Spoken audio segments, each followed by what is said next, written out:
Hinduism is a really difficult religion to get a hang on because there are many branches of the Hindu tradition. And the Hindu tradition ranges from people who would be outright atheists, and they would still be Hindus in terms of their practices and their ritual practices, to people who are theists who believe in one God. And in between you've got polytheists, people who believe in many gods.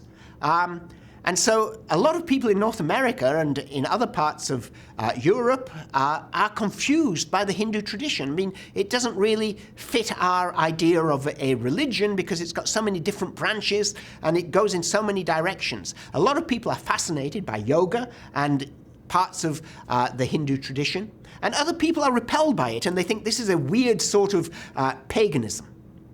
So how does one relate to this? Well, I think what one's got to say is, in terms of any religious tradition, the important thing really is getting to know the people. And there's a difference between people and belief systems. And very often we forget about this. So when people talk about Hindus as being pagans, I would say that they've never really met a Hindu and they don't know a Hindu. You've really got to get to know them and talk to them, and many of them are like the average North American.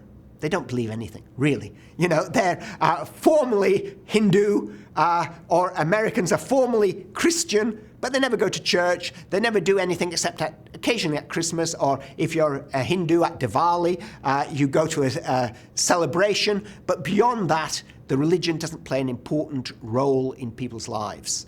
But then there are very many very serious Hindus, and Hinduism has taken root in North America, it's taken root in Europe, very largely actually through the Hare Krishna movement. And this sounds strange because the Hare Krishna movement was regarded as a cult in the 1970s and 80s, but in actual fact it provided a medium by which the Hindu tradition came into the Western world.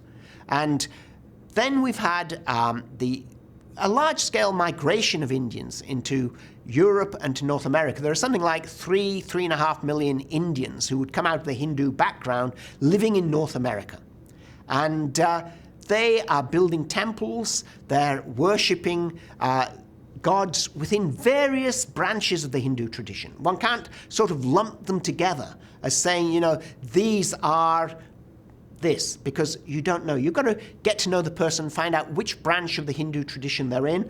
Do they believe in one God? Do they believe in many gods? Do they see the many gods as representations of the one God? Or are they atheists? And you can still have atheists practicing the rituals, which, as I said, this makes the Hindu tradition one of the more confusing religious traditions, but also one that's fascinating to study.